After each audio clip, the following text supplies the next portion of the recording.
42명 이미 사망했습니다. 제가 43번째가 될 뻔했습니다. 통장에서 매일 돈이 사라졌습니다. 그런데 아무도 할머니인 저를 믿지 않았습니다. 도대체 여기서 무슨 일이 일어나고 있는 걸까요? 안녕하세요.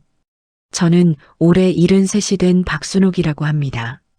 평생을 시장 좌판에서 채소 장사로 살아온 평범한 할머니예요.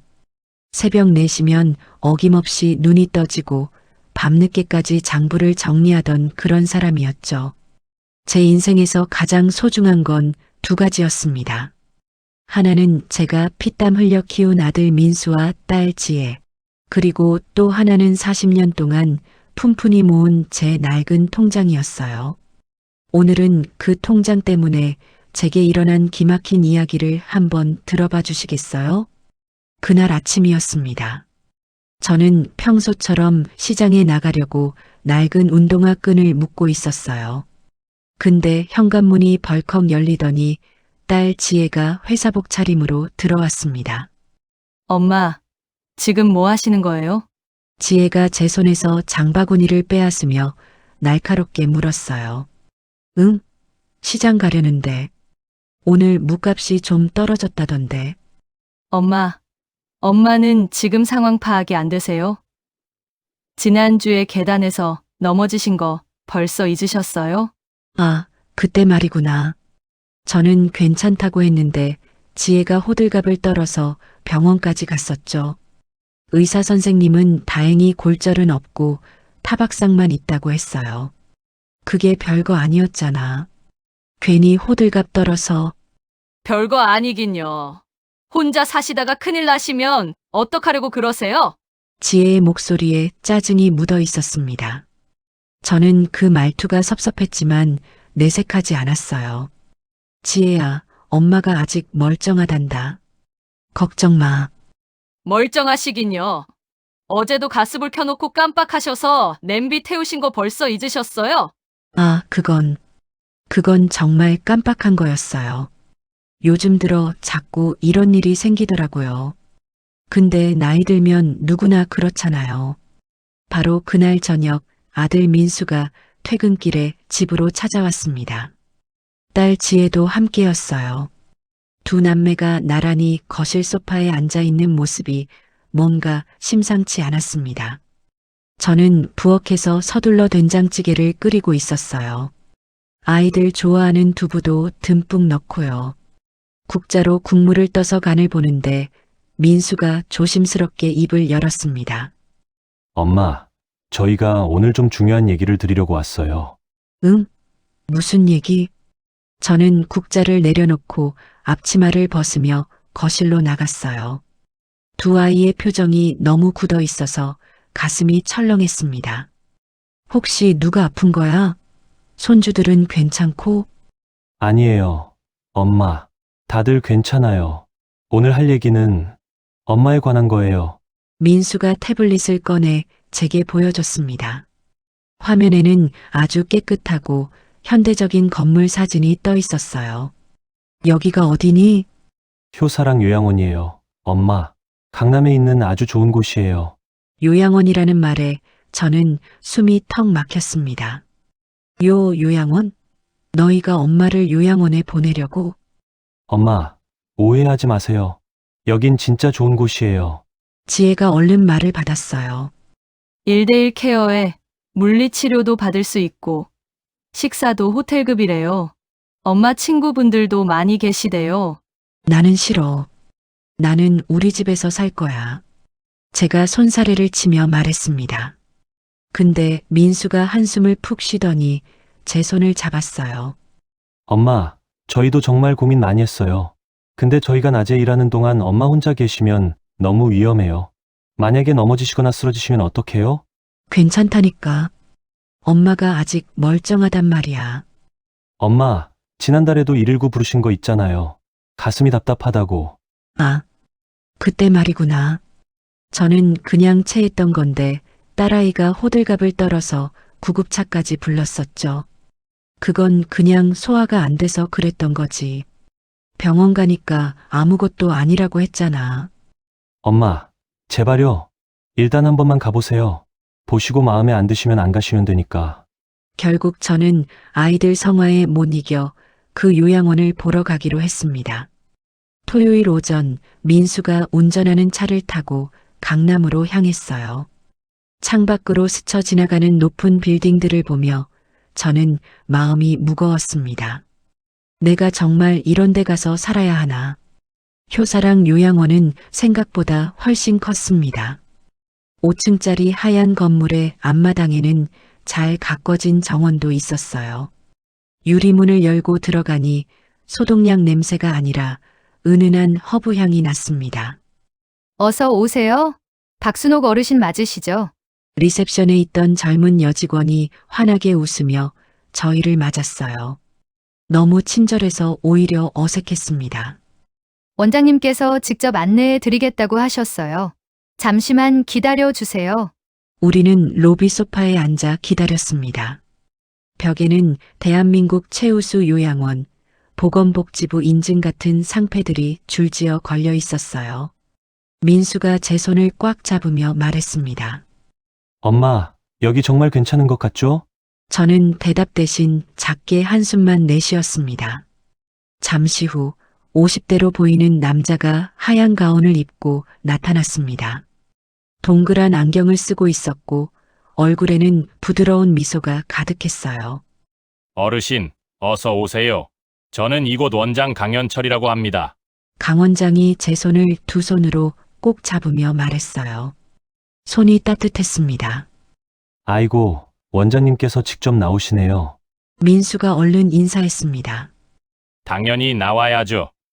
우리 어르신 한 분 한 분이 다 귀한 분들이십니다. 강 원장은 저를 부축하며 시설을 안내하기 시작했어요. 1층 식당은 정말 깨끗했습니다. 하얀 테이블보가 깔린 식탁에 어르신들이 식사를 하고 계셨어요. 식사는 영양사가 매일 직접 짜는 맞춤 식단입니다. 어르신 건강 상태에 따라 개별 관리해 드립니다. 2층으로 올라가니 널찍한 물리치료실이 나왔습니다. 최신 운동기구들이 즐비했어요. 여기서 매일 물리 치료를 받으실 수 있습니다. 전문 치료사 선생님들이 상주하고 계십니다.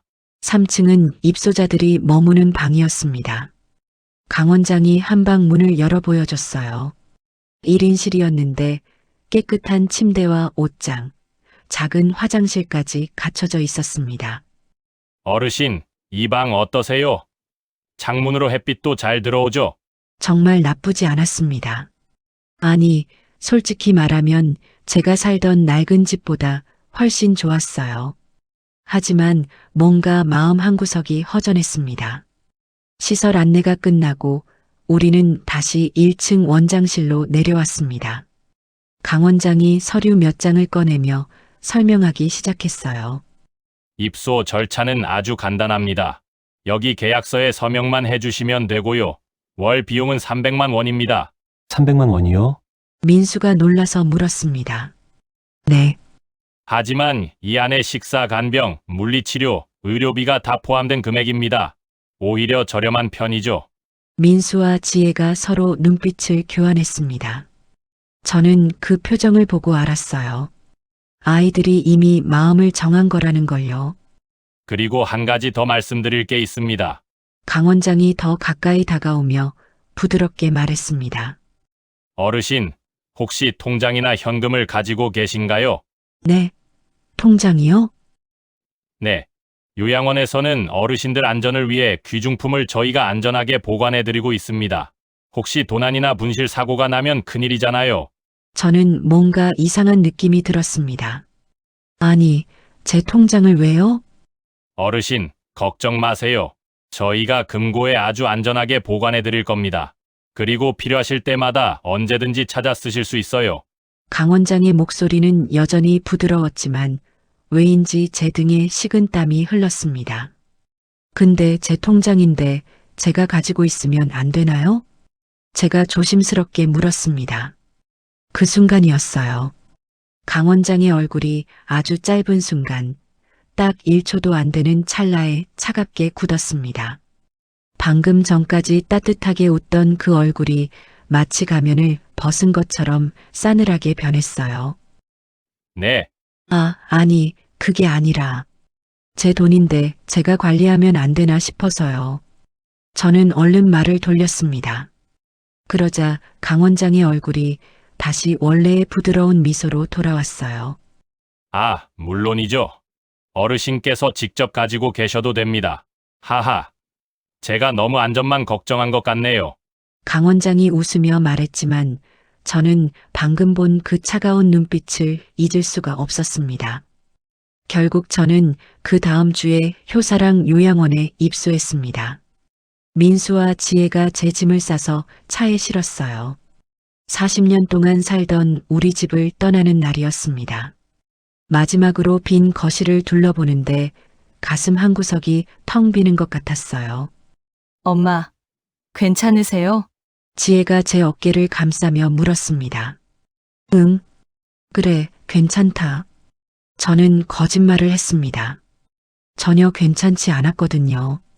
요양원에 도착하니 간호사 선생님들이 반갑게 맞아줬어요. 제 방은 3층 307호였습니다. 깨끗한 방이었지만 왠지 낯설고 차가웠어요.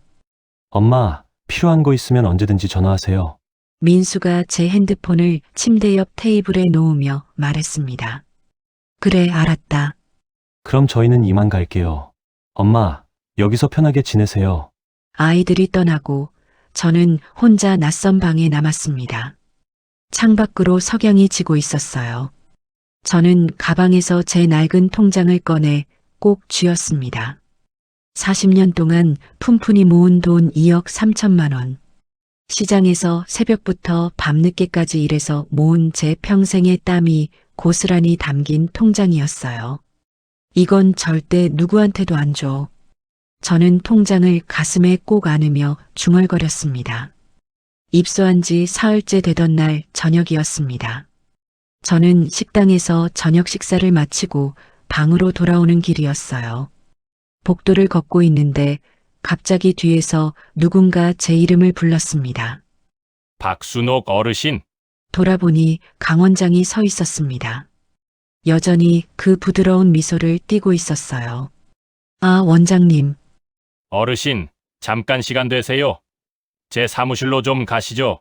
뭔가 불길한 예감이 들었지만 저는 강 원장을 따라 1층 원장실로 내려갔습니다. 원장실 문이 닫히자 강 원장이 책상 서랍에서 서류 한 장을 꺼냈습니다. 어르신, 지난번에 말씀드린 것 기억하시죠? 귀중품 보관 서비스요. 아, 네. 아직 어르신 통장을 맡기지 않으셨더라고요. 혹시 잊으신 건 아니시죠? 강 원장의 목소리는 여전히 부드러웠지만 왠지 제 목덜미가 서늘해졌습니다. 아, 그게 제가 직접 가지고 있어도 된다고 하셨잖아요. 물론이죠. 하지만 어르신, 여기는 공동생활 공간입니다. 만약 분실되면 저희도 책임질 수 없어요. 괜찮습니다. 제가 조심할게요. 제가 단호하게 말했습니다. 그 순간 강 원장의 얼굴에서 미소가 사라졌어요. 그리고 그날 처음 봤던 그 차갑고 날카로운 눈빛이 다시 나타났습니다. 어르신, 강 원장이 책상에서 일어나 제게 천천히 다가왔어요. 요양원 규정상 고액의 현금이나 통장은 반드시 저희가 보관하게 되어 있습니다. 이건 선택 사항이 아니에요. 그런 규정은 처음 듣는데요. 계약서 3조 5항에 명시되어 있습니다. 혹시 안 읽어보셨나요? 강 원장이 차갑게 웃으며 말했습니다. 저는 온몸에 소름이 돋았습니다. 뭔가 잘못됐어요. 이 사람, 이 요양원, 전부 뭔가 이상했습니다. 죄송하지만 저는 제 통장을 직접 관리하고 싶습니다. 제가 떨리는 목소리로 말했습니다. 강 원장이 저를 한참 동안 빤히 쳐다봤어요. 그 시선이 너무 무서워서 저는 뒷걸음질을 쳤습니다. 그러시군요. 강 원장이 다시 책상에 앉으며 차갑게 말했습니다. 알겠습니다. 어르신 뜻대로 하세요. 하지만 제가 경고는 드렸습니다. 무슨 일이 생겨도 저희는 책임지지 않아요. 저는 서둘러 원장실을 나왔습니다. 복도를 걸어 제 방으로 올라가는데 등 뒤에서 느껴지는 강 원장의 차가운 시선이 제 등을 파고드는 것 같았어요. 방문을 잠그고 저는 가방 깊숙한 곳에 숨겨둔 통장을 꺼내 다시 한번 꼭 쥐었습니다. 뭔가 이상해. 뭔가 잘못됐어. 그날 밤 저는 잠을 한숨도 잘 수 없었습니다. 창밖으로 보름달이 떠 있었어요. 그 달빛 아래서 저는 느꼈습니다. 이곳에서 곧 끔찍한 일이 일어날 거라는 걸. 그리고 그 예감은 틀리지 않았습니다. 통장을 내놓지 않은 그날 밤부터 뭔가 이상한 일들이 하나둘씩 일어나기 시작했습니다. 처음에는 그저 제 착각이려니 했어요. 나이 들면 예민해지는 법이니까요. 하지만 시간이 지날수록 확신하게 되었습니다. 이건 착각이 아니었어요. 다음 날 아침 저는 평소처럼 7시에 식당으로 내려갔습니다. 제 평생 습관이 새벽형이라 일찍 일어나는 게 몸에 배어 있거든요. 시장 나가던 시절에는 새벽 4시면 눈이 떠졌으니까요. 식당 문을 열고 들어갔는데 이상하게도 제자리에 식판이 놓여 있지 않았어요. 저 실례합니다. 제 아침은요? 주방에서 일하던 젊은 직원에게 물었습니다. 그 직원이 저를 쳐다보더니 퉁명스럽게 대답했어요. 어르신 식사 시간은 9시로 변경됐습니다. 네. 왜요? 저는 원래 일찍 일어나는데. 규정입니다. 9시에 오세요. 직원이 제 말이 끝나기도 전에 등을 돌려버렸습니다. 어제까지만 해도 그렇게 친절하던 사람이 왜 갑자기 이러는지 이해할 수 없었어요. 할 수 없이 저는 방으로 돌아와 9시까지 기다렸습니다. 배가 고팠지만 참았어요. 9시에 다시 식당으로 내려가니 이번엔 식판이 놓여 있었습니다. 하지만 밥 양이 확 줄어 있었어요. 전날까지만 해도 수북이 담겨 나오던 밥이 이제는 아이 주먹만 했고 반찬도 딱 절반으로 줄어 있었습니다. 저기요, 밥이 너무 적은데요. 어르신 건강 관리 차원입니다. 칼로리 조절 중이세요. 간호사가 차갑게 말했습니다. 아니, 저는 그런 거 신청한 적 없는데요. 원장님 지시사항입니다. 더 이상 물어볼 수도 없는 분위기였습니다. 저는 그 적은 밥으로 끼니를 때워야 했어요. 점심때도 마찬가지였고 저녁도 마찬가지였습니다. 사흘이 지나자 배가 고파서 밤에 잠을 잘 수가 없었어요. 일주일쯤 지났을까요? 저는 원래 혈압약 하나만 먹고 있었습니다. 그것도 아주 소량으로요. 근데 어느 날부터 간호사가 가져오는 약이 점점 늘어나기 시작했어요. 어르신, 약 드실 시간입니다. 간호사가 종이컵에 알록달록한 알약 5알을 담아왔습니다. 이게 다 뭐예요? 저는 혈압약 하나만 먹는데요. 어르신, 건강검진 결과 나왔잖아요. 혈당약이랑 소화제도 추가됐어요. 건강검진? 언제 받았는데요? 저는 건강검진을 받은 기억이 없었습니다. 3일 전에 하셨잖아요. 벌써 잊으셨어요? 간호사가 저를 이상한 눈으로 쳐다봤어요. 마치 이 할머니 정신이 온전치 않네라는 표정이었습니다. 아니, 저는 정말 어르신, 약 안 드시면 건강 악화될 수 있어요. 어서 드세요. 간호사가 물컵을 제 입 앞에 들이밀었습니다. 저는 할 수 없이 그 약들을 삼켰어요. 근데 그 약을 먹고 나니까 이상했습니다. 머리가 멍해지고 온몸에 힘이 쭉 빠지는 거예요. 침대에 누우면 정신이 흐릿해지면서 깊은 잠에 빠져들었습니다. 그리고 꿈을 꿨어요. 아니, 꿈이라기보다는 악몽에 가까웠습니다. 누군가 제 방문을 열고 들어와서 제 가방을 뒤지는 꿈이었어요. 제가 소리를 지르려 해도 목소리가 나오지 않았습니다. 악몽에서 깨어나면 항상 온몸이 땀으로 흠뻑 젖어 있었어요. 가장 무서웠던 건 밤에 일어나는 일이었습니다. 어느 날 밤 저는 갈증이 나서 잠에서 깼어요. 물을 마시려고 침대 옆 테이블에 손을 뻗는데 복도에서 인기척이 들렸습니다. 제 방문 앞에서 두 사람이 속삭이는 소리가 들렸어요. 307호 어르신 주사 맞았어? 아직이요. 지금 들어가려던 참이에요. 빨리 해. 원장님이 특별히 신경 쓰라고 했어. 저는 숨을 죽이고 침대에 가만히 누워 있었습니다. 잠든 척 하면서요. 스르륵. 문이 조용히 열렸습니다. 누군가 들어오는 발소리가 들렸어요. 간호사였습니다. 간호사가 제 침대 옆으로 다가왔어요. 저는 눈을 꼭 감고 숨소리를 고르게 내려고 애썼습니다. 잠드셨네. 간호사가 작게 중얼거렸습니다. 그리고 제 팔을 들어 올렸어요. 따끔. 주사바늘이 제 팔에 꽂혔습니다. 저는 깜짝 놀라 눈을 뜨려고 했지만 필사적으로 참았어요. 간호사가 주사액을 천천히 밀어넣는 게 느껴졌습니다. 차가운 액체가 혈관을 타고 제 몸속으로 퍼져가는 것 같았어요. 주사가 끝나자 간호사가 조용히 방을 나갔습니다.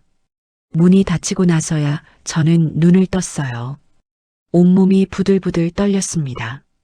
대체 뭘 주사한 거야? 저는 팔을 만져봤어요. 주사바늘 자국이 선명하게 남아 있었습니다.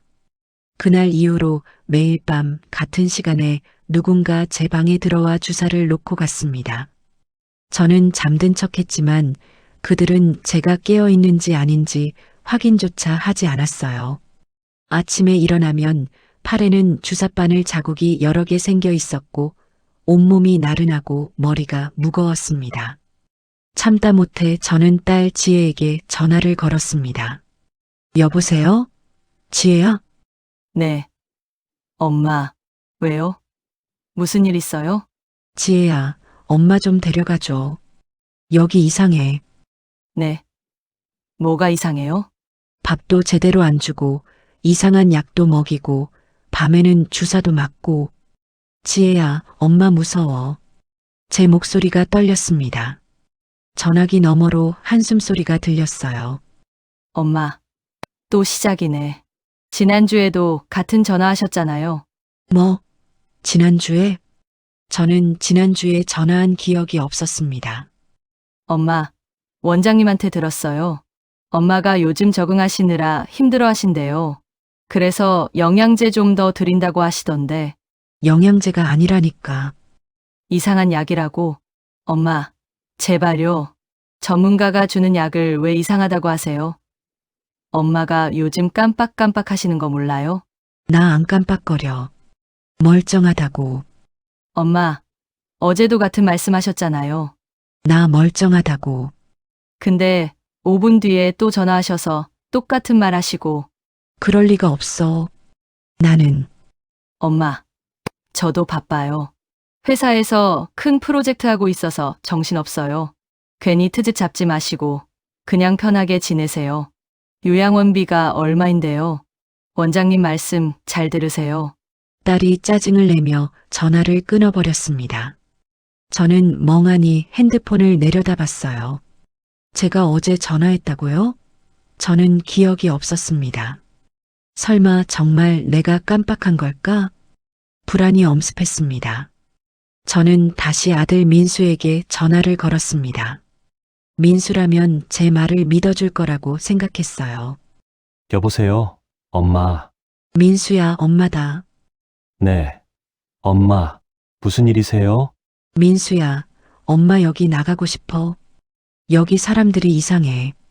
전화기 너머로 민수가 한숨 쉬는 소리가 들렸습니다. 엄마, 또 그 얘기예요? 지혜한테도 말씀하셨죠? 응. 근데 지혜가 내 말을 안 믿어. 민수야, 너는 엄마 말 믿지? 엄마, 민수가 말을 잇지 못했습니다. 엄마, 저도 솔직히 말씀드릴게요. 원장님이 저한테 연락하셨어요. 원장이? 무슨 연락을? 엄마가 요즘 적응 기간이라 예민해 하신대요. 그리고 피해망상 증세도 좀 있으시다고. 뭐? 피해망상? 제 목소리가 커졌습니다. 엄마, 원장님 말씀이 엄마 또래 어르신들이 요양원 적응하실 때 다들 그런데요. 처음에는 집 떠나오신 게 서운해서 이것저것 불평하신다고. 민수야, 엄마 그런 거 아니야. 진짜로 이상한 일이 일어나고 있어. 엄마가 이상하다고 느끼는 거예요. 실제로는 아무 문제 없어요. 아니라니까. 밤마다 누가 들어와서 주사를 놓는다고. 엄마! 민수가 소리를 질렀어요. 제 아들이 저한테 소리를 지른 건 태어나서 처음이었습니다. 엄마, 제발 정신 좀 차리세요. 엄마, 요즘 정말 이상해요. 계속 같은 말만 반복하시고, 없는 일을 있다고 우기시고, 원장님 말씀이 초기 치매 증상일 수도 있대요. 치매, 내가 엄마, 병원에서 정밀검사 한번 받아보세요. 제발요. 민수가 애원하듯 말했습니다. 저는 더 이상 아무 말도 할 수 없었어요. 제 아들이 저를 치매 환자 취급하고 있었습니다. 민수야, 엄마, 저도 바빠요. 회사에서 연락 왔어요. 끊을게요. 뚝, 전화가 끊겼습니다. 저는 그 자리에 주저앉았어요. 침대 모서리에 앉아 한참을 그냥 멍하니 있었습니다. 제 자식들이 저를 믿지 않았어요. 아니, 저를 미친 노인네로 취급하고 있었습니다. 그날 밤 저는 잠을 이룰 수가 없었습니다. 이불을 뒤집어 쓰고 누워 있는데 문득 한 가지 생각이 떠올랐어요. 은행 앱을 확인해 보자. 저는 자녀들이 가르쳐 준 대로 스마트폰에 은행 앱을 깔아뒀었거든요. 처음에는 사용법이 어려워서 민수가 몇 번이고 가르쳐 줬죠. 저는 조용히 일어나 핸드폰을 켰습니다. 그리고 떨리는 손으로 은행 앱을 실행했어요. 비밀번호를 누르는데 손가락이 덜덜 떨렸습니다. 앱이 열렸습니다.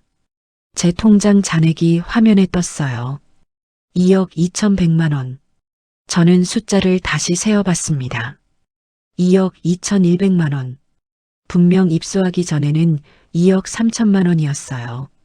제가 평생 모은 돈이니까 정확히 기억하고 있었습니다. 손가락을 떨며 거래 내역을 눌렀습니다. 그리고 제 눈을 의심했어요. 출금 200만 원 효사랑 요양원. 날짜 5일 전 200만 원이 빠져나갔습니다. 그것도 5일 전에요. 제가 통장을 원장에게 넘기지 않았던 바로 그 다음 날이었습니다. 어떻게 내 돈을. 저는 핸드폰을 떨어뜨릴 뻔했어요. 제가 직접 인출한 것도 아니고 자녀들이 인출한 것도 아니었습니다. 제 통장은 제 가방 깊숙한 곳에 숨겨져 있었고 비밀번호는 저밖에 몰랐어요. 그런데 어떻게 200만 원이 빠져나갔을까요? 저는 거래 내역을 계속 내려봤습니다. 그런데 더 충격적인 게 있었어요. 요양원 입소 첫날부터 거의 매일 조금씩 돈이 빠져나가고 있었던 겁니다. 10만 원, 30만 원, 50만 원. 작은 금액들이 계속해서 출금되고 있었어요. 이게 대체. 제 손이 부들부들 떨렸습니다. 그때였습니다. 방문이 스르륵 열렸어요. 저는 깜짝 놀라 핸드폰을 이불 속에 숨겼습니다. 어르신, 주무세요? 간호사가 주사기를 들고 들어왔습니다. 아, 네. 자려던 참이에요. 저는 애써 태어난 척했습니다. 그럼 편히 주무시라고 수면제 놓아드릴게요. 간호사가 제 팔을 잡았어요. 아니, 괜찮습니다. 저 잠 잘 와요. 어르신, 규정이에요. 어서 팔 내밀어 주세요. 간호사의 목소리가 차가웠습니다. 저는 할 수 없이 팔을 내밀었어요. 따끔. 주사바늘이 제 피부를 뚫고 들어왔습니다. 차가운 약물이 몸속으로 퍼져갔어요. 간호사가 나가고 문이 닫혔습니다. 저는 이불 속에 숨겨둔 핸드폰을 다시 꺼냈어요. 화면에는 여전히 제 통장 거래 내역이 떠 있었습니다. 잔액 2억 2,100만 원. 내 돈. 누가 훔쳐가고 있어. 제 목소리가 떨렸습니다. 그때 주사 맞은 팔에서 이상한 느낌이 퍼져왔어요. 온몸에 힘이 빠지고 눈꺼풀이 무거워졌습니다. 안 돼. 자면 안 돼. 저는 필사적으로 눈을 뜨려 했지만 약기운을 이길 수 없었어요. 핸드폰이 손에서 미끄러졌고 저는 깊은 어둠 속으로 빠져들었습니다. 다음 날 아침 저는 늦게 깨어났습니다.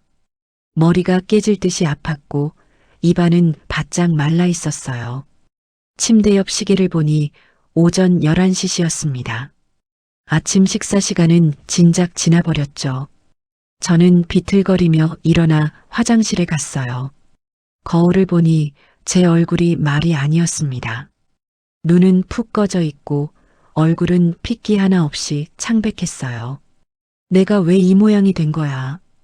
거울 속 제 모습이 낯설었습니다. 저는 다시 침대로 돌아와 핸드폰을 집어들었어요. 그리고 다시 한번 은행 앱을 확인했습니다. 혹시 어젯밤에 본 게 착각이었을까 싶어서요. 하지만 현실은 변하지 않았습니다. 잔액 2억 2,050만 원. 하룻밤 사이에 또 50만 원이 빠져나갔습니다. 저는 전화기를 들고 다시 딸에게 전화를 걸려고 했어요.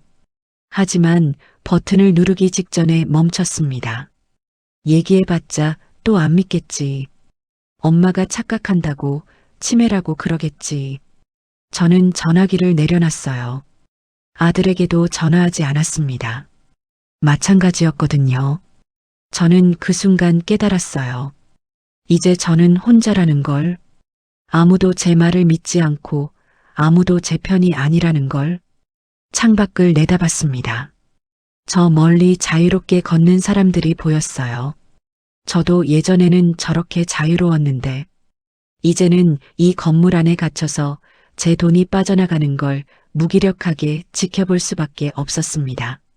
무릎에 힘이 풀려 바닥에 주저앉았어요. 그리고 처음으로 눈물이 쏟아졌습니다. 누가 나 좀 도와줘. 하지만 제 목소리는 텅 빈 방 안에서 메아리치다 사라졌습니다. 아무도 대답하지 않았어요. 한참을 울고 나니까 조금 정신이 들었습니다. 저는 눈물을 닦으며 일어섰어요. 그리고 가방 속에 숨겨둔 통장을 꺼냈습니다. 낡고 구겨진 통장이었지만 그 안에는 제 40년 인생이 담겨 있었어요. 새벽 4시에 일어나 시장에 나가던 날들, 비가 오나 눈이 오나 좌판을 지키던 날들, 손이 얼어서 감각이 없을 때도 채소를 다듬던 날들. 그렇게 모은 돈이었습니다. 이대로 당할 순 없어. 저는 이를 악물었어요. 비록 자식들이 저를 안 믿어도 세상 사람들이 저를 늙은이 취급해도 저는 포기할 수 없었습니다. 제가 평생 모은 돈을, 제 존엄을 이렇게 빼앗기고만 있을 순 없었어요. 저는 통장을 가슴에 꼭 안았습니다. 증거를 찾아야 해. 어떻게든 증거를 찾아서 이 사람들이 뭘 하는지 밝혀내야 해. 결심을 굳혔습니다. 하지만 어떻게 해야 할지는 막막했어요. 요양원은 감옥처럼 통제되어 있었고 제 핸드폰조차 언제 압수당할지 몰랐습니다. 게다가 밤마다 맞는 주사 때문에 정신은 흐릿했고 몸은 점점 약해져 갔어요. 창밖을 보며 저는 중얼거렸습니다. 누군가 나를 도와줄 사람은 없을까? 그때는 몰랐어요. 곧 뜻밖의 사람이 제 앞에 나타날 거라는 걸. 그리고 그 사람이 저와 함께 이 끔찍한 진실과 싸울 거라는 걸. 그 일이 일어난 건 통장 확인 다음 날 아침이었습니다. 저는 평소보다 일찍 깨어났어요. 밤새 악몽을 꾸느라 제대로 잠을 잘 수가 없었거든요. 꿈속에서 제 통장이 텅 비어버리는 꿈, 자식들이 저를 외면하는 꿈을 계속 꿨습니다. 침대에서 일어나 세수를 하려는데 방문이 노크도 없이 벌컥 열렸어요. 간호사 2명이 들어왔습니다.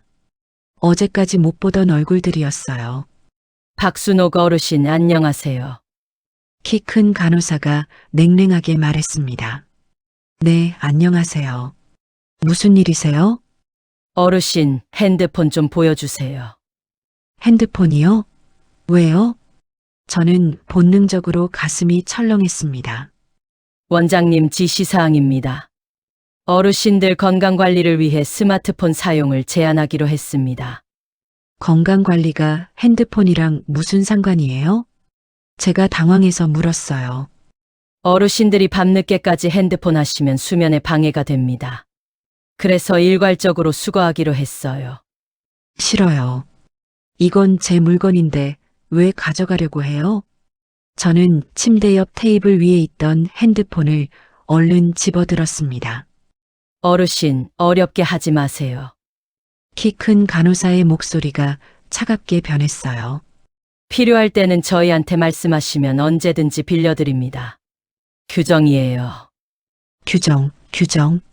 맨날 규정만 들먹이네요. 난 내 핸드폰 안 줘요. 제가 핸드폰을 등 뒤로 숨기며 소리쳤습니다. 그러자 두 간호사가 동시에 제게 다가왔어요. 한 명은 제 팔을 붙잡고 다른 한 명은 제 손에서 핸드폰을 빼앗으려 했습니다. 놓으세요. 이거 놓으라고요. 저는 필사적으로 저항했지만 젊은 사람 둘을 당해낼 재간이 없었어요. 결국 핸드폰은 그들 손에 넘어갔습니다. 어르신, 힘들게 하시네요. 일주일 후에 돌려드릴게요. 간호사가 제 핸드폰을 가방에 넣으며 말했습니다. 일주일이요? 그동안 아이들한테 연락은 어떻게 해요? 필요하시면 저희 사무실 전화 쓰시면 됩니다. 그들은 그 말을 남기고 방을 나가버렸어요. 저는 그 자리에 주저앉았습니다. 이제 외부와 연결된 마지막 끈마저 끊긴 거였어요. 은행 앱도 볼 수 없고 자식들한테 직접 연락할 수도 없었습니다. 완전히 고립되었어요. 그날 오후 저는 답답한 마음에 산책이라도 하려고 1층으로 내려갔습니다. 현관 유리문을 열려고 손잡이를 잡았는데 문이 열리지 않았어요. 이상하네. 다시 한번 잡아당겨 봤지만 꿈쩍도 하지 않았습니다. 그때 리셉션에 있던 직원이 저를 불렀어요. 어르신, 어디 가세요? 밖에 나가려고요. 날씨도 좋은데 산책 좀 하려고. 어르신, 외출 금지셨잖아요. 네. 외출 금지라니 그게 무슨 소리예요? 저는 깜짝 놀라서 되물었습니다. 원장님께서 어르신 보호자분들과 상의하셔서 당분간 외출을 금지하셨습니다. 보호자들이요? 제 자식들이 그랬다고요? 네. 어르신께서 요즘 방향 감각도 떨어지시고 기억력도 안 좋으시다고 해서요. 혹시 밖에 나가셨다가 길 잃으실까 봐 걱정하셔서. 직원이 마치 당연한 것처럼 말했습니다. 말도 안 돼요. 나는 멀쩡하다고요. 자식들한테 전화 좀 연결해 주세요. 지금은 업무 시간이라 안 되실 거예요. 저녁 때 사무실 전화로 연락해 보세요. 저는 현관문을 하염없이 바라봤어요. 저 문 너머로 자유가 있었습니다. 하지만 이제 저는 나갈 수조차 없었어요. 마치 감옥에 갇힌 죄수 같았습니다. 아니, 죄수보다 못했어요. 죄수는 최소한 자기가 무슨 죄를 지었는지는 알잖아요. 저는 아무 죄도 없는데 여기 갇혀 있었습니다. 저녁 식사를 거의 먹지 못하고 저는 1층 사무실로 내려갔습니다. 딸 지혜에게 전화를 걸어야 했어요. 외출 금지가 무슨 소리냐고 제가 멀쩡한데 왜 이러냐고 따져 물어야 했습니다. 실례합니다. 전화 좀 써도 될까요? 사무실 직원에게 물었습니다. 누구한테 거시는데요? 제 딸한테요. 전화번호 알려주세요. 제가 연결해 드릴게요. 직원이 전화기를 들었습니다. 저는 지혜 번호를 불러줬어요. 신호음이 울리고 곧 지혜가 전화를 받았습니다. 여보세요? 지혜야, 엄마야. 엄마, 무슨 일이세요? 지혜의 목소리는 피곤해 있었습니다. 지혜야, 여기서 나를 외출 금지시켰다며? 그게 무슨 소리야? 아, 그거요. 엄마, 원장님이 전화하셨어요. 엄마가 요즘 너무 불안정하시대요. 불안정? 나 멀쩡하다니까. 제 목소리가 커졌습니다.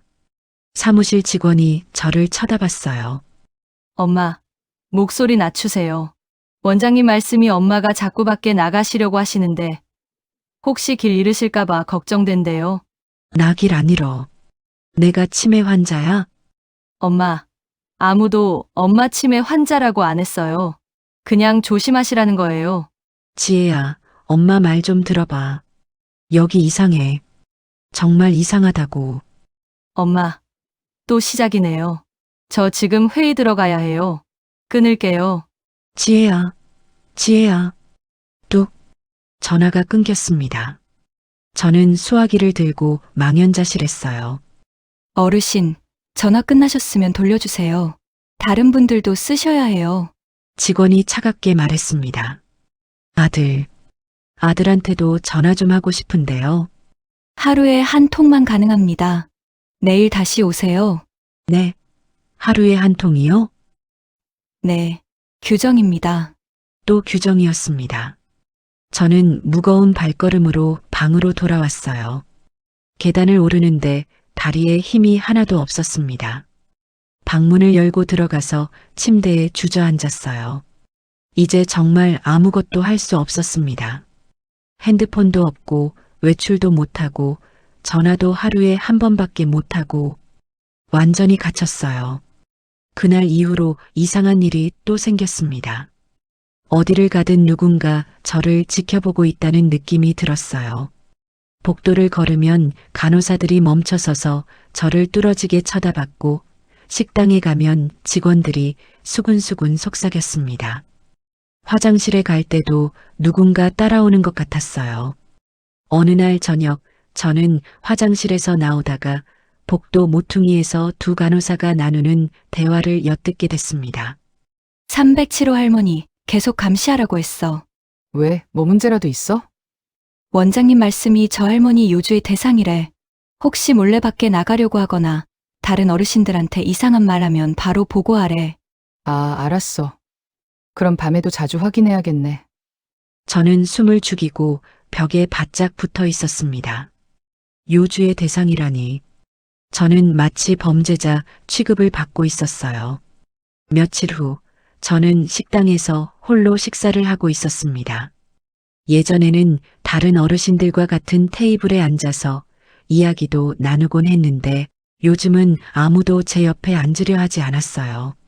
마치 제가 전염병이라도 걸린 사람처럼 다들 피했습니다. 그런데 그날따라 한 할머니가 조심스럽게 제 테이블로 다가왔어요. 옆방에 사시는 김영희 할머니였습니다. 순옥 씨, 여기 앉아도 될까요? 네, 물론이죠. 앉으세요. 김할머니가 주위를 살피더니 아주 작은 목소리로 속삭였습니다. 순옥 씨, 조심하세요. 네, 뭐요?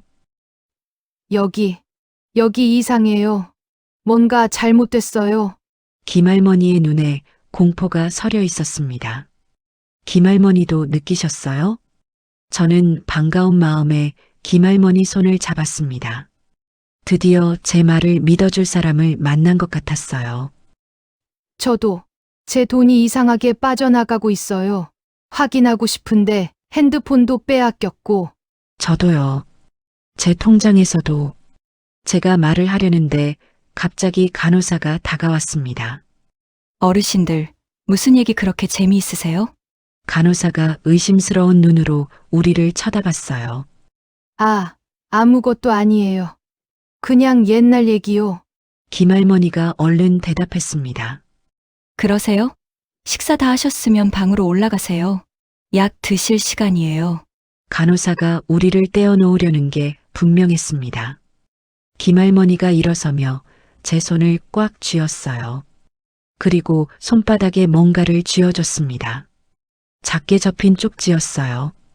저는 그 쪽지를 재빨리 주머니에 넣고 아무렇지 않은 척 식사를 마저 했습니다. 방으로 돌아와서 문을 잠그고 저는 주머니에서 쪽지를 꺼냈습니다. 삐뚤빼뚤한 글씨로 이렇게 적혀 있었어요. 307호 옆 계단, 밤 11시. 혼자 오세요. 조심하세요. 제 심장이 쿵쾅쿵쾅 뛰었습니다. 김영희 할머니가 뭔가 중요한 얘기를 하려는 게 분명했어요. 저는 시계를 봤습니다. 지금은 저녁 8시. 11시까지 3시간이 남았어요. 그 3시간이 마치 3년처럼 길게 느껴졌습니다. 9시쯤 간호사가 약을 가지고 왔어요. 어르신, 약 드실 시간이에요. 알록달록한 알약 5개가 종이컵에 담겨 있었습니다. 저는 약을 입에 넣는 척하고 혀 밑에 숨겼어요. 그리고 물을 마시는 척했습니다. 잘 드셨죠? 입 좀 벌려보세요. 간호사가 의심스러운 눈으로 제 입을 확인했습니다. 저는 입을 크게 벌렸어요. 다행히 약은 혀 밑에 잘 숨겨져 있었습니다. 좋아요. 편히 주무세요. 간호사가 나가고 저는 재빨리 화장실로 가서 약을 뱉어냈습니다. 오늘은 정신 또렷하게 있어야 해. 10시쯤 복도가 조용해졌어요. 야간 근무 간호사들이 순찰을 돌았습니다. 저는 침대에 누워 잠든 척하고 있었어요. 10시 반 간호사가 제 방문을 살짝 열고 확인했습니다. 저는 숨소리를 고르게 내며 자는 척했어요. 간호사가 다시 문을 닫았습니다. 저는 조용히 일어나 귀를 문에 가져다 댔어요. 복도의 발소리가 점점 멀어졌습니다. 10시 50분. 저는 조심스럽게 방문을 열었습니다. 복도는 어두웠어요. 비상등만 희미하게 켜져 있었습니다. 발소리가 나지 않게 조심조심 걸어서 계단 쪽으로 향했어요. 심장이 너무 빨리 뛰어서 제 가슴에서 뛰쳐나올 것 같았습니다. 계단 앞에 도착했어요. 김영희 할머니가 벌써 와 계셨습니다. 어둠 속에서 할머니의 얼굴이 창백하게 보였어요. 순옥 씨, 김할머니가 떨리는 목소리로 저를 불렀습니다. 김할머니, 무슨 일이에요? 저는 김할머니 곁으로 다가갔습니다. 김할머니가 주위를 살피더니 더욱 작은 목소리로 속삭였어요.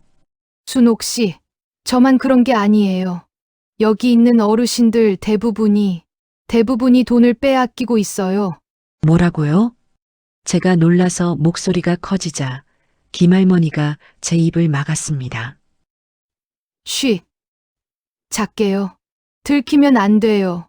어떻게 하셨어요? 저희 같은 방 쓰는 할머니가 있어요. 그분도 통장에서 돈이 계속 빠져나간대요. 그래서 확인하려고 했는데 핸드폰을 압수당했대요. 저도요. 저도 그랬어요. 그리고 원래 이 302호 방에 계시던 할아버지 있잖아요. 박철수 할아버지. 아, 네. 알아요. 근데 그분 어디 가셨어요? 며칠 전부터 안 보이던데. 김할머니의 얼굴이 더욱 창백해졌습니다. 돌아가셨대요. 네. 돌아가셨다고요? 갑자기 심장마비로 돌아가셨다고 하더라고요. 근데 이상한 게 그분 완전 건강하셨거든요. 매일 아침 운동하시고 식사도 잘 드시고. 저는 소름이 돋았습니다. 혹시 그분도 이상한 주사를 맞았을지도 몰라요. 저도 밤마다 누가 와서 주사 놓고 가는 거 알아요. 김할머니도요? 네. 저는 잠든 척하고 있어요. 무서워서요. 우리는 어둠 속에서 서로를 바라봤습니다. 두 노인네의 눈에는 같은 공포가 서려 있었어요. 순옥 씨, 우리 여기서 나가야 해요. 이러다가 정말 큰일 나요. 어떻게요? 외출도 금지됐고 전화도 못하고 핸드폰도 없는데 바로 그때였습니다. 복도 저 끝에서 불빛이 흔들렸어요. 손전등 불빛이었습니다. 순찰이다. 김할머니가 작게 소리쳤습니다. 어서 가요. 들키면 안 돼요. 우리는 급히 각자 방으로 뛰어들어갔어요. 저는 문을 살짝 열어두고 복도를 엿봤습니다. 간호사 2명이 손전등을 들고 복도를 걸어오고 있었어요. 오늘은 이상 없는 것 같은데. 그래도 원장님 지시니까 끝까지 확인해야지. 간호사들이 하나하나 방문을 열고 확인했습니다. 곧 제 방 차례가 왔어요. 저는 급히 침대로 뛰어가 이불을 뒤집어 쓰고 잠든 척했습니다. 삐걱. 문이 열렸습니다. 손전등 불빛이 제 얼굴을 비쳤어요. 저는 눈을 꼭 감고 숨소리를 고르게 냈습니다. 307호 이상 없음. 간호사가 말했습니다. 문이 닫혔습니다. 저는 그제야 숨을 내쉬었어요. 온몸이 식은땀으로 흠뻑 젖어 있었습니다. 그날 밤 저는 한숨도 잘 수 없었습니다. 김영희 할머니의 말이 계속 머릿속을 맴돌았어요. 여기 있는 어르신들 대부분이 돈을 빼앗기고 있다고? 박철수 할아버지가 갑자기 돌아가셨다고? 이건 단순한 절도가 아니었어요. 훨씬 더 무서운 일이 벌어지고 있었습니다. 저는 침대에서 일어나 창밖을 내다봤어요. 보름달이 떠 있었습니다.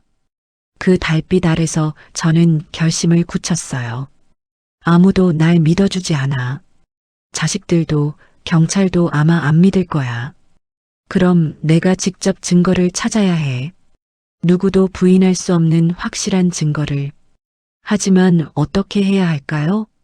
핸드폰도 없고 외출도 못하고 심지어 다른 어르신들과 대화하는 것조차 감시당하는 상황이었습니다. 저는 방 안을 둘러봤어요. 침대, 옷장, 작은 책상, 화장실. 이 좁은 방이 제 세상의 전부였습니다. 뭔가 방법이 있을 거야. 반드시 있어. 그때 문득 한 가지 생각이 떠올랐어요. 원장실. 원장실에 가면 서류가 있을 거예요. 제 통장을 누가 어떻게 빼돌렸는지, 다른 어르신들은 어떻게 되고 있는지, 모든 증거가 거기에 있을 것 같았습니다. 원장실에 들어가야 해. 하지만 어떻게요? 원장실은 1층에 있고 항상 잠겨 있고 CCTV도 설치되어 있을 거예요. 제가 들어갔다가 들키면 그야말로 끝장이었습니다. 그래도 해야 해. 다른 방법이 없어. 저는 손가락을 꼽으며 계획을 세우기 시작했어요. 첫째, 원장실 출입 시간 파악하기. 둘째, CCTV 위치 확인하기. 셋째, 원장실 열쇠 구하는 방법 찾기. 다음 날부터 저는 조심스럽게 관찰을 시작했습니다. 아침 식사 후 저는 1층 복도를 천천히 걸으며 원장실 앞을 지나갔어요. 원장실 문에는 원장 강현철이라는 명패가 붙어 있었습니다. 문은 굳게 닫혀 있었어요. 복도 천장 모퉁이에 CCTV가 설치되어 있었습니다. 빨간 불빛이 깜빡이고 있었어요. 저기서 다 보고 있구나. 저는 아무렇지 않은 척 계속 걸었습니다. 며칠 동안 저는 매일 같은 시간에 같은 장소를 배회했어요. 그러면서 패턴을 파악했습니다. 원장은 매일 오전 9시에 출근해서 오후 6시에 퇴근했어요. 점심시간은 12시부터 1시까지였고 그 시간에는 원장실을 비웠습니다. 간호사들은 이 시간마다 교대 근무를 했고 밤 11시 이후에는 야간 근무자 2명만 남았어요. 저는 이 모든 것을 머릿속에 기억했습니다. 메모할 수도 없었거든요. 혹시 방 검사를 하면 들킬 테니까요. 일주일쯤 지났을까요? 저는 패턴을 거의 다 파악했습니다.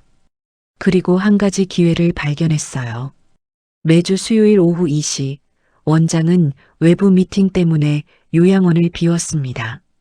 그리고 그 시간에 간호사들은 3층에서 어르신들 건강검진을 했어요. 1층은 거의 비었습니다. 수요일 오후 2시. 그때가 유일한 기회야. 기회를 노리던 화요일 밤이었습니다. 저는 침대에 누워 내일 계획을 머릿속으로 정리하고 있었어요. 그때 옆방에서 이상한 소리가 들렸습니다. 쿵, 탁, 쿵. 무언가 바닥에 떨어지는 소리였어요. 그리고 누군가 신음하는 소리. 옆방은 김영희 할머니 방이었습니다. 저는 귀를 벽에 가져다 댔어요. 살려줘. 김할머니의 희미한 목소리가 들렸습니다. 김할머니, 저는 벌떡 일어나 방문을 열고 복도로 뛰어나갔어요. 옆방 문을 두드렸습니다. 김할머니, 괜찮으세요? 대답이 없었어요. 저는 문손잡이를 잡아당겼습니다. 다행히 잠겨있지 않았어요. 문을 열고 들어가니 김영희 할머니가 바닥에 쓰러져 있었습니다. 김할머니, 저는 급히 달려가 할머니를 부축했어요. 김할머니는 의식이 희미했습니다. 입에서 하얀 거품이 나오고 있었어요. 사람 살려요. 빨리 좀 와요. 제가 복도로 소리를 질렀습니다. 간호사들이 뛰어왔어요. 어르신, 비켜주세요.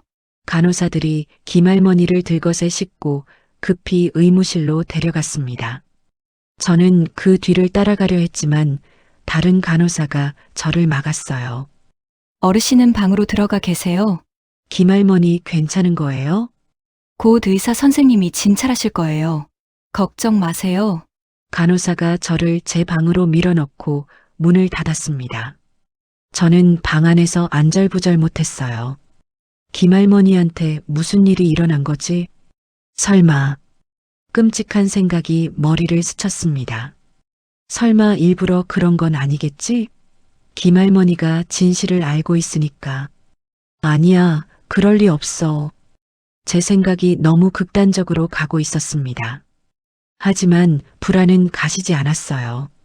다음 날 아침, 저는 김영희 할머니 소식을 물어보러 1층으로 내려갔습니다. 저기요, 옆방 김영희 할머니 어떻게 되셨어요? 간호사에게 물었습니다. 아, 어젯밤에 응급실로 이송됐어요. 건강 상태가 안 좋으셔서 큰 병원에서 치료받으셔야 한대요. 무슨 병이에요? 저희도 정확히는 모르겠어요. 의사 선생님이 급성 뇌경색 의심된다고 하시더라고요. 뇌경색이라고? 김할머니는 어제까지만 해도 멀쩡하셨어요. 저랑 계단에서 만나서 얘기도 나눴고요. 그런데 하루 만에 갑자기 뇌경색이라니. 이건 이상해. 뭔가 잘못됐어. 저는 확신했습니다. 김할머니도 그들의 표적이 된 거예요. 진실을 알고 있었으니까. 그리고 이제 김할머니는 여기 없었습니다. 저는 다시 혼자가 됐어요. 아니, 처음부터 혼자였습니다. 복도를 걸어 제 방으로 돌아오는데 발걸음이 무겁기만 했어요. 방문을 열고 들어가 침대에 앉았습니다. 창밖으로 오늘은 비가 내리고 있었어요. 우중충한 하늘이 제 마음과 닮아 있었습니다. 이제 정말 나밖에 없어. 김할머니처럼 나도 언젠가. 두려웠습니다. 무서웠어요. 하지만 동시에 화가 났습니다. 이렇게 당할 순 없어. 절대 안 돼. 저는 주먹을 꽉 쥐었습니다. 내일은 수요일이었어요. 오후 2시, 제가 기다렸던 그 시간이 올 거예요. 내일이다. 내일 원장실에 들어가야 해. 혼자서라도 해야 해. 나밖에 없으니까. 창밖의 빗소리가 제 결심을 더욱 굳게 만들었습니다. 수요일 오후 2시, 제가 그토록 기다렸던 순간이 왔습니다. 원장은 외부 미팅으로 요양원을 비웠고 간호사들은 3층에서 건강검진을 하고 있었어요. 1층은 거의 비어 있었습니다. 저는 복도 끝에서 원장실 문을 바라봤습니다. 심장이 미친 듯이 뛰었어요. 손바닥에서는 땀이 흘렀습니다. 지금이야. 지금 아니면 기회가 없어. 저는 천천히 원장실 쪽으로 걸어갔어요. 최대한 자연스럽게 마치 화장실 가는 것처럼요. CCTV 카메라가 저를 찍고 있었지만 나중에 확인하더라도 그냥 길 잃은 노인처럼 보일 거예요. 원장실 앞에 도착했습니다. 문손잡이를 잡았어요. 당연히 잠겨 있었습니다. 어떡하지? 그때 복도 저편에서 발소리가 들렸습니다. 저는 깜짝 놀라 몸을 숨겼어요. 복도 모퉁이 뒤로요. 젊은 여자 목소리가 들렸습니다. 잠깐만요. 카트에 뭐 빠뜨렸나? 요양보호사였어요. 20대로 보이는 여성이 청소 카트를 끌고 오고 있었습니다. 그런데 이상했어요. 그 보호사가 주위를 살피더니 허리춤에서 열쇠 뭉치를 꺼냈습니다. 그리고 원장실 문을 열었어요. 저 사람도 몰래 원장실에? 보호사가 안으로 들어가려는 순간 저는 용기를 내서 나섰습니다. 실례합니다. 보호사가 깜짝 놀라 돌아봤어요. 어르신, 여기서 뭐 하세요? 저기 화장실 찾는데 길을 잃어서요. 화장실은 저쪽인데요. 보호사가 의심스러운 눈으로 저를 봤습니다. 그 순간 저는 보호사의 이름표를 봤어요. 민지라고 적혀 있었습니다. 그리고 민지의 눈을 자세히 봤는데 뭔가 달랐어요. 다른 직원들처럼 차갑지 않았습니다. 오히려 두려움과 긴장이 서려 있었어요. 아가씨, 혹시 당신도? 제가 조심스럽게 물었습니다. 민지의 얼굴이 창백해졌어요. 민지가 재빨리 저를 원장실 안으로 끌어들이고 문을 닫았습니다. 할머니, 어떻게 아셨어요? 민지가 떨리는 목소리로 물었어요. 아가씨 눈을 보니 알겠더라고. 다른 직원들하고는 다르더라. 당신도 뭔가 찾고 있는 거죠? 민지가 잠시 망설이더니 고개를 끄덕였습니다. 할머니, 저도 당했어요. 뭐라고요? 제 외할머니가 2년 전에 여기 계셨어요. 민지의 눈에 눈물이 고였습니다. 외할머니는 건강하셨어요. 그냥 혼자 계시기 힘드셔서 잠깐 요양원에 계시기로 했죠. 근데 3달 만에 돌아가셨어요. 어머, 의사들은 심장마비라고 했어요. 근데 이상했어요. 외할머니 통장에서 돈이 거의 다 사라져 있었거든요. 4억이나 되는 돈이. 민지가 목이 메어 말을 잇지 못했습니다. 그래서 일부러 여기 취업한 거예요. 증거를 찾으려고요. 외할머니가 어떻게 돌아가신 건지, 돈은 어디로 간 건지. 저는 민지의 손을 꽉 잡았어요. 나도 지금 같은 일을 겪고 있어요. 내 통장에서도 돈이 빠져나가고 있어요. 민지가 저를 놀란 눈으로 바라봤습니다. 할머니도요? 응. 그래서 증거를 찾으려고 여기 온 거야. 우리는 서로를 바라봤어요. 2세대의 여자 할머니와 손녀뻘 되는 젊은이가 같은 고통을 겪고 있었습니다. 할머니, 그럼 같이 해요. 민지가 제 손을 꼭 잡으며 말했습니다. 내가 찾은 것들 보여드릴게요. 민지는 원장 책상 서랍을 열었어요. 여기 봐요. 환자 명단이에요. 두툼한 파일 처리였습니다. 거기에는 수십 명의 이름이 적혀 있었어요. 제 이름도 있었고 김영희 할머니 이름도 있었습니다. 그리고 사망이라고 빨간 스탬프가 찍힌 이름들도 많았어요. 이 사람들 전부 네, 전부 재산을 빼앗기고 의문사 하신 분들이에요. 민지가 차가운 목소리로 말했습니다. 그리고 이것 봐요. 민지가 컴퓨터를 켰습니다. 비밀번호를 눌렀어요. 비밀번호는 어떻게 알았어요? 한 달 동안 지켜봤어요. 원장이 칠 때마다 외워뒀죠. 화면에 엑셀 파일이 떴습니다. 거기에는 각 환자의 이름, 재산 규모, 보호자 정보, 그리고 진행 단계라는 섬뜩한 항목이 있었어요.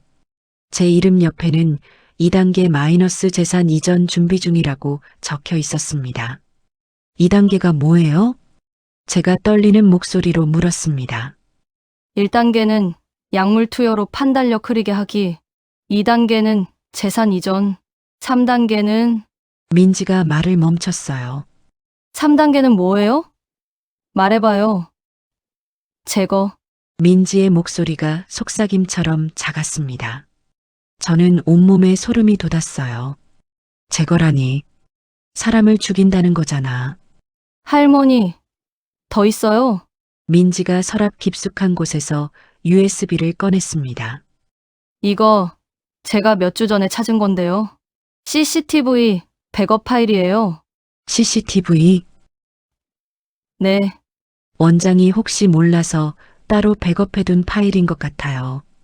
여기 엄청난 게 담겨 있어요. 민지가 USB를 컴퓨터에 꽂았습니다.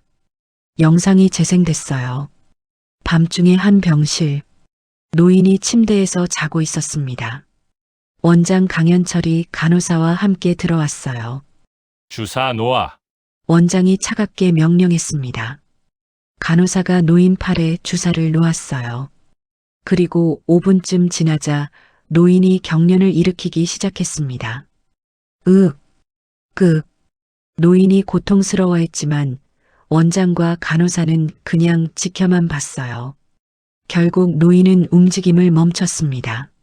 시간 기록해. 사망 시각 오전 3시 27분. 원장이 무표정하게 말했습니다. 영상이 끝났어요. 저는 눈물이 주르륵 흘렀습니다. 저 분이 외할머니예요. 민지도 울고 있었습니다. 이 영상만 있으면 증거가 충분해요. 이걸로 경찰에. 제가 말하려는데 갑자기 복도에서 소리가 들렸어요. 이상하네. 분명 이쪽에서 소리가 났는데. 간호사 목소리였습니다. 민지가 급히 USB를 빼서 주머니에 넣고 컴퓨터를 껐어요. 할머니, 빨리 숨어요. 우리는 원장실 안쪽 파일 캐비닛 뒤에 몸을 숨겼습니다. 비거. 문이 열렸어요. 간호사가 원장실 안을 둘러봤습니다. 이상한데. 문이 열려 있었는데. 간호사가 방 안을 살폈어요. 우리는 숨도 쉬지 못하고 꼼짝 않고 있었습니다. 간호사의 발소리가 점점 가까워졌어요. 바로 캐비닛 앞까지 왔습니다. 제 심장이 터질 것 같았어요. 그때 복도에서 다른 간호사가 소리쳤습니다. 이 선생님, 3층에 응급 상황이요. 빨리 와요. 알았어. 간호사가 황급히 방을 나갔어요. 하지만 문은 닫지 않았습니다. 우리는 한참을 더 숨어 있었어요. 복도 소리가 완전히 사라지고 나서야 민지가 조심스럽게 고개를 내밀었습니다. 없어요. 빨리 나가요. 우리는 원장실을 빠져나왔어요. 민지가 문을 잠그고 저를 다른 복도로 안내했습니다. 할머니, 우리 위험해요. 너무 위험해요. 민지가 떨리는 목소리로 말했습니다. 알아. 근데 이제 물러설 수 없어. 우리는 비상계단에 숨어서 작전을 짰습니다. 이 USB 어떻게 할 거예요? 민지가 물었어요. 경찰에 가져가야지. 할머니, 경찰이 믿어줄까요? 저희는 증거는 있는데, 신빙성이, 그럼 어떻게? 언론? 그것도 할머니 보호자 동의 없이는 힘들 거예요. 저는 한숨을 쉬었어요. 그럼 내 아들한테 보여줘야겠네. 민수한테. 그런데 그 순간 제 머릿속을 스치는 기억이 있었어요. 청사진에서 봤던 그 서류. 담당 변호사 박민수. 설마 우리 민수가. 아니야, 그럴 리 없어. 할머니, 괜찮으세요? 민지가 걱정스럽게 물었습니다. 응, 괜찮아. 민지야, 우리 일단 이 USB를 안전한 곳에 숨겨야 해. 제 원룸에 숨겨둘게요. 거기가 제일 안전할 거예요. 그래. 그리고 우리 조심해야 해. 절대 들키면 안 돼. 민지가 제 손을 꼭 잡았어요. 할머니, 무서워요. 하지만 포기 안 할 거예요. 제 외할머니를 위해서라도. 나도 포기 안 해. 우리 함께 싸우자.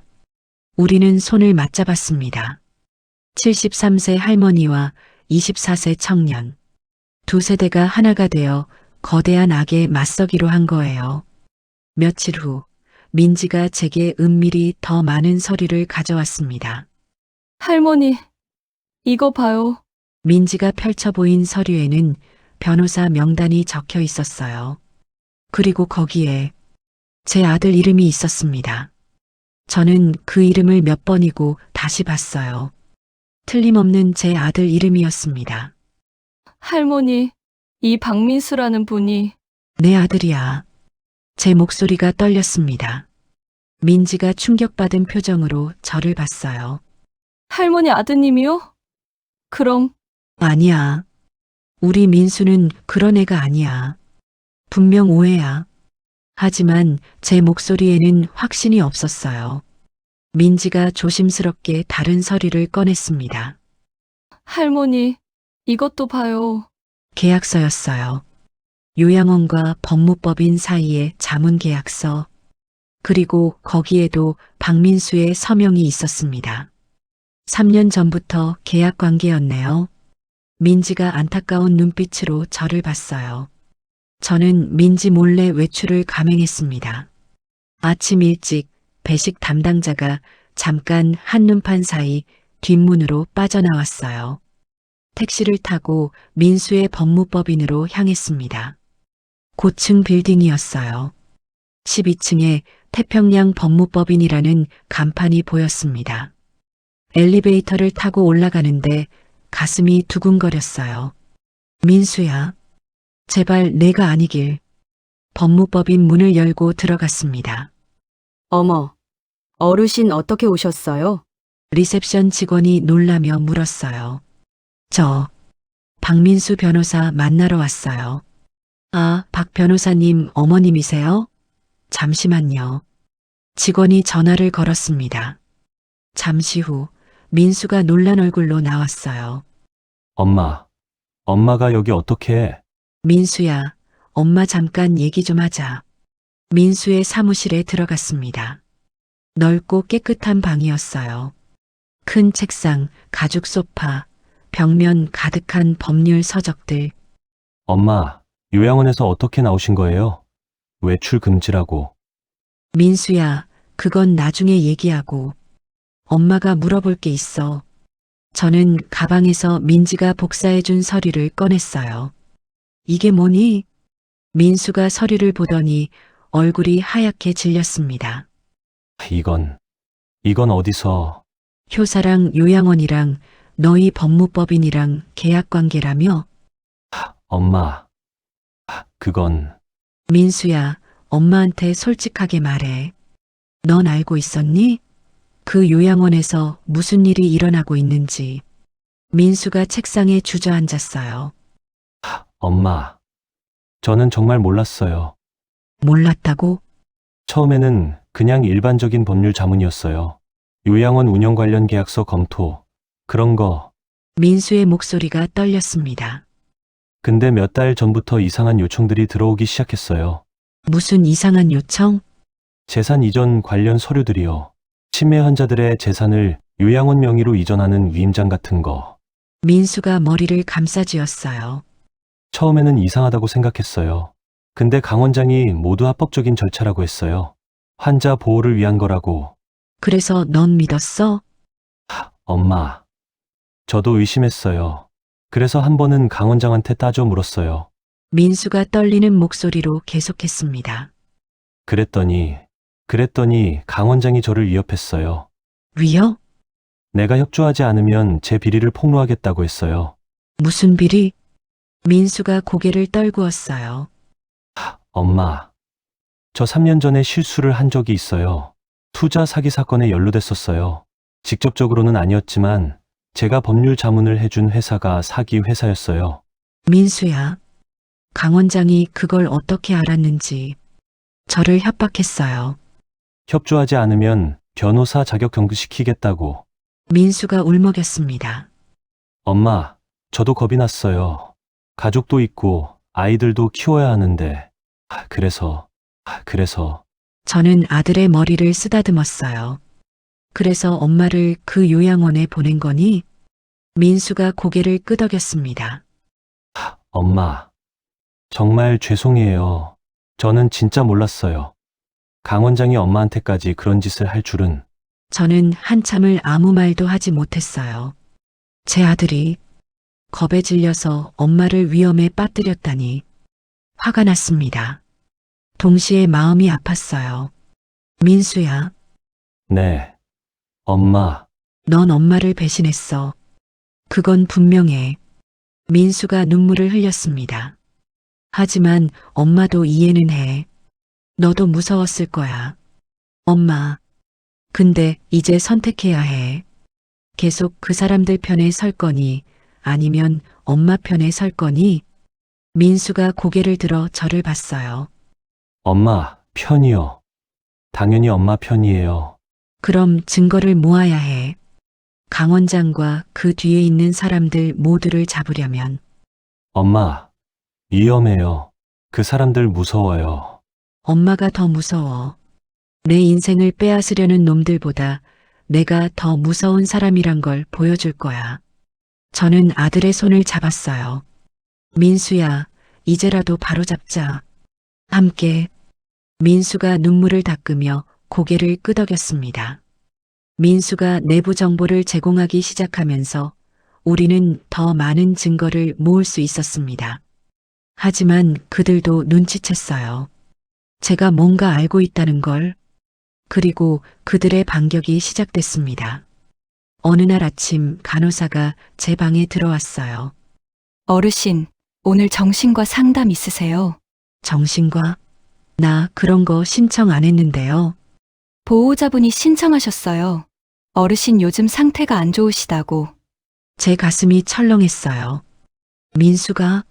아니면 상담실로 내려가니 50대 남자 의사가 앉아 있었습니다. 안녕하세요. 박순옥 어르신. 저는 정신과 전문의 이준석입니다. 의사가 부드럽게 웃었어요. 하지만 그 눈빛은 차가웠습니다. 왜 제가 정신과 상담을... 어르신, 요즘 망상 증상이 있으시다면서요? 망상? 네. 누가 어르신 돈을 훔쳐간다든지, 밤에 이상한 주사를 맞는다든지. 의사가 차트를 보며 말했어요. 그건 망상이 아니에요. 사실이라고요. 어르신, 진정하세요. 그런 것들이 바로 피해망상의 전형적인 증상입니다. 아니에요. 저는 정상이에요. 어르신, 제가 몇 가지 질문 드려도 될까요? 의사가 질문을 하기 시작했어요. 유도 신문 같았습니다. 1시간 후 의사가 차트에 뭔가를 적었어요. 박순옥 어르신, 안타깝지만 치료가 필요하실 것 같습니다. 무슨 치료요? 전문 정신병원에서 입원 치료를 권고합니다. 다음 날 제 방 앞에 구급차가 대기하고 있었습니다. 안 돼. 안 돼. 저는 방문을 잠그고 버텼어요. 쾅쾅쾅. 어르신, 문 열어주세요. 어르신을 위한 거예요. 강 원장의 목소리였습니다. 싫어요. 나 안 가요. 어르신, 이러시면 강제로 모시고 갈 수밖에 없어요. 곧 마스터키로 문이 열렸어요. 간호사들과 구급대원들이 들어왔습니다. 안 돼요. 놓아요. 저는 필사적으로 저항했지만 그들은 저를 들것에 묶기 시작했어요. 엄마, 복도 끝에서 딸 지혜의 목소리가 들렸습니다. 지혜야, 지혜야, 엄마 좀 도와줘. 지혜가 달려왔어요. 하지만 그 얼굴에는 눈물만 흘렀을 뿐 저를 막지 않았습니다. 엄마. 제발, 치료 좀 받으세요. 뭐, 지혜야, 너마저. 원장님이 전화하셨어요. 엄마가 망상 장애가 있으시대요. 치료받으셔야 한대요. 지혜야, 엄마 말 좀 믿어줘. 제발. 하지만 지혜는 고개를 돌렸어요. 저는 들것에 실려 구급차로 옮겨졌습니다. 구급차 문이 닫히려는 순간이었습니다. 잠깐만요. 민지가 뛰어왔어요. 저도 같이 가겠습니다. 할머니 보호자예요. 당신은 누군데요? 구급대원이 물었습니다. 저 손녀예요. 할머니 친손녀. 민지가 거짓말을 했어요. 강 원장이 의심스러운 눈으로 민지를 봤습니다. 윤민지 씨, 당신은 우리 직원이잖아요. 사직서 이미 냈어요. 저 이제 여기 직원 아니에요. 민지가 당당하게 말했어요. 그럼 마음대로 하시죠. 어차피 정신병원 가시면 면회도 못할 텐데. 강 원장이 비웃으며 말했습니다. 민지는 구급차에 타서 제 손을 꼭 잡았어요. 할머니, 제가 있어요. 걱정 마세요. 구급차가 출발했습니다. 그때 제 핸드폰이 울렸어요. 민수였습니다. 엄마, 지금 어디세요? 민수야. 엄마 정신병원 가는 중이야. 뭐, 잠깐만요, 엄마. 전화가 끊겼어요. 30분 후 우리가 탄 구급차가 정신병원 앞에 도착했습니다. 그런데 병원 입구에 누군가 서 있었어요. 민수였습니다. 그리고 그 옆에 경찰들이 있었습니다. 구급차 세워주세요. 민수가 외쳤어요. 저는 박민수 변호사입니다. 이 환자는 불법 감금 피해자입니다. 즉시 석방해 주시기 바랍니다. 경찰이 구급차 문을 열었어요. 엄마, 괜찮으세요? 민수야. 저는 눈물이 터져 나왔습니다. 엄마, 죄송해요. 이제 괜찮아요. 제가 다 해결할게요. 민수가 저를 부축해서 일으켜 세웠어요. 민수가 모든 증거를 언론에 제보했습니다. USB에 담긴 영상, 환자 명단, 재산 이전 서류들. 모든 것이 공개됐어요. 그날 저녁 9시 뉴스에서 특집 방송이 나갔습니다. 충격적인 요양원 비리 사건이 밝혀졌습니다. 앵커가 엄숙한 표정으로 말했어요. 화면에 효사랑 요양원 건물이 나왔습니다. 서울 강남에 위치한 효사랑 요양원에서 노인 환자들의 재산을 갈취하고 심지어 살해까지 한 정황이 포착됐습니다.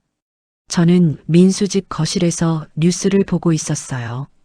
민지도 옆에 있었습니다. 화면에 강 원장이 수갑을 찬 채 끌려가는 모습이 나왔어요. 주범 강현철 원장은 오늘 오후 긴급 체포됐습니다. 저 나쁜 놈. 저는 주먹을 불끈 쥐었어요. 그리고 이 사건의 결정적 증거는 73세 피해자 박순옥 할머니와 내부 고발자 윤민지 씨가 제공했습니다. 화면에 제 사진이 나왔어요. 할머니 나왔어요. 민지가 흥분해서 말했습니다. 앵커가 계속 보도했어요.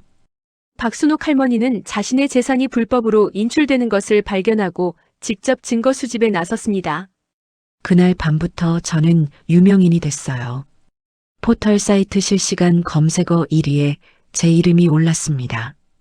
댓글들이 쏟아졌어요. 할머니 진짜 대단하시다. 73세에 이런 용기라니. 우리 할머니도 혹시... 다음 날 아침 제 핸드폰이 미친 듯이 울렸어요. 언론사들이었습니다. 할머니, 인터뷰 좀 해주세요. 할머니 이야기를 꼭 방송하고 싶습니다. 민수가 제 전화를 대신 받아줬어요. 지금은 곤란합니다. 어머니께서 휴식이 필요하세요. 하지만 저는 민수를 말렸어요. 민수야, 괜찮아. 인터뷰할 거야. 엄마, 피곤하시잖아요. 나 같은 피해자가 얼마나 더 있을지 몰라. 내가 이야기해야 해. 일주일 후, 저는 저녁 뉴스 생방송에 출연했습니다. 스튜디오는 낯설고 무서웠어요. 하지만 저는 당당하게 앉았습니다. 할머니, 오늘 나와주셔서 감사합니다. 앵커가 따뜻하게 말했어요. 네, 꼭 하고 싶은 이야기가 있어서 왔어요. 어떻게 이 끔찍한 사실을 알게 되셨나요? 제 통장에서 돈이 빠져나가는 걸 우연히 발견했어요. 처음엔 제가 잘못 본 줄 알았죠. 저는 그날부터 있었던 일을 차근차근 이야기했어요. 이상한 주사, 줄어든 식사, 핸드폰 압수, 김영희 할머니의 죽음. 무서우셨을 텐데 어떻게 용기를 내셨어요? 무섭죠. 근데 더 무서운 건 이대로 당하는 거였어요. 내가 평생 모은 돈을, 내 존엄을 빼앗기는 게 더 무서웠어요. 제 목소리가 떨렸지만 끝까지 이야기했습니다. 그리고 혼자가 아니었어요. 민지라는 용감한 친구가 도와줬어요. 그리고 마지막에는 제 아들도. 저는 카메라를 똑바로 봤어요. 지금도 어디선가 같은 일을 겪고 계신 분들 계시면 포기하지 마세요. 싸우세요. 우리한테도 존엄이 있어요. 방송이 끝나고 저는 눈물을 흘렸습니다. 방송 다음 날 딸 지혜가 찾아왔어요. 엄마, 지혜는 문 앞에서 망설이다가 제 앞에 무릎을 꿇었습니다. 엄마, 정말 죄송해요. 엄마 말씀 믿지 않아서. 일어나렴. 아니에요. 제가 엄마를 정신병원에 보내려고 했어요. 제가 진짜 나쁜 딸이에요. 지혜가 오열했습니다. 저는 딸을 일으켜 안아줬어요. 됐어. 이제 됐어. 엄마, 용서해 주실 수 있어요? 엄마가 너희를 용서 안 하면 누가 용서하니? 너희는 내 자식이잖아. 우리는 한참을 안고 울었어요. 재판이 시작됐습니다. 강 원장과 공범 간호사들, 그리고 뒤에서 조종한 투자자들까지 모두 법정에 섰어요. 증인 박순옥 어르신, 앞으로 나와 주십시오. 저는 떨리는 다리로 증인석에 올랐습니다. 방청석에는 다른 피해자 가족들이 가득했어요. 모두 저를 응원하는 눈빛으로 봐줬습니다. 박순옥 어르신, 2024년 8월 15일 효사랑 요양원에 입소하셨죠? 검사가 물었어요. 네, 맞습니다. 그때부터 어떤 일들이 있었는지 증언해 주시겠습니까? 저는 심호흡을 하고 이야기하기 시작했어요. 통장에서 빠져나간 돈, 이상한 약물 투여, 밤마다 맞은 주사, 핸드폰 압수, 외출 금지, 모든 것을 증언했습니다. 변호인이 반대 신문을 했어요. 어르신, 당시 어르신 정신 상태가 온전하셨습니까? 기억력에 문제는 없으셨나요? 제 정신은 멀쩡했습니다. 그래서 제가 직접 증거를 모을 수 있었던 거예요. 하지만 정신과 진단서에는 그 진단서는 조작된 겁니다. 저를 정신병원에 가두려고 만든 거예요. 제 목소리가 법정에 울려 퍼졌어요. 조작이라는 증거가 있습니까? 네, 있습니다. 민지가 준비한 녹음 파일이 재생됐어요. 강 원장과 정신과 의사가 짜고 진단서를 만드는 대화였습니다. 방청석이 술렁였어요. 3개월간의 재판 끝에 마침내 선고 날이 왔습니다. 피고인 강현철에게 징역 15년을 선고합니다. 재판장의 선고가 떨어졌어요. 피고인들은 노인 환자들의 신뢰를 악용하여 재산을 갈취하고 심지어 생명까지 빼앗은 중대 범죄를 저질렀습니다. 저는 방청석에서 눈물을 흘렸어요. 옆에 앉은 민지가 제 손을 꼭 잡아줬습니다. 또한 피해자 박순옥 씨를 비롯한 다른 피해자들에게 총 87억 원의 배상을 명합니다. 강 원장이 고개를 떨구었어요. 재판은 이것으로 종결합니다. 의사봉이 떨어졌습니다. 재판이 끝나고 몇 달 후 저는 다시 제 집으로 돌아왔어요. 40년을 살았던 우리 집. 낡았지만 편안한 집. 민지가 이사 정리를 도와줬어요. 할머니, 이제 편하게 지내세요. 고마워, 민지야. 너 아니었으면 엄마 어떻게 됐을지 몰라. 할머니야말로요. 저한테 용기를 주셨어요. 민지는 요양보호사를 그만두고 노인 인권단체에서 일하기 시작했어요. 할머니, 이거 봐요. 민지가 신문을 보여줬어요. 노인 학대 방지법 개정안 통과라는 제목이었습니다. 우리 덕분이래요. 정말? 네. 할머니 사건 때문에 법이 바뀌었대요. 이제 요양원 감시가 훨씬 강화된대요. 저는 가슴이 뿌듯했어요. 어느 일요일 우리 집에 가족들이 모였습니다.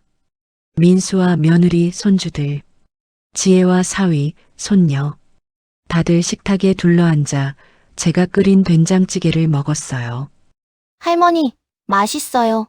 손주가 웃으며 말했어요. 많이 먹어라. 민수가 조용히 말했어요. 엄마, 다시 한번 죄송해요. 됐다. 이제 그만 사과해. 귀에 못이 박히겠다. 하지만 엄마를 위험해. 민수야, 너도 무서웠을 거야. 엄마가 이해해. 그리고 마지막엔 엄마를 구해줬잖아. 지혜도 눈물을 글썽이며 말했어요. 엄마, 저희가 정말 부끄러워요. 엄마 말씀을 믿지 않았던 거. 지혜야, 너희도 엄마 걱정돼서 그랬던 거잖아. 이제 됐어. 다 지나간 일이야. 저는 아이들 손을 잡았어요. 우리 이제 다시 시작하자. 진짜 가족으로. 그로부터 1년이 지났습니다. 저는 여전히 제 집에서 혼자 살고 있어요. 아이들이 같이 살자고 했지만 거절했습니다. 엄마는 혼자 살 수 있어. 그리고 독립적으로 사는 게 좋아. 하지만 매주 일요일에는 꼭 가족들이 모여요. 그리고 민지도 옵니다. 이제 민지는 제 진짜 손녀 같아요. 오늘도 저는 새벽 시장에 나갔어요. 예전처럼 채소를 사고 과일을 고르고. 아이고, 순옥 씨. 텔레비전에서 봤어요. 정말 대단하시더라. 시장 아주머니가 반갑게 인사해요. 에이, 별거 아니에요. 그냥 당연한 일한 거죠. 집에 돌아와서 저는 낡은 통장을 꺼내봤어요. 배상금으로 다시 채워진 통장.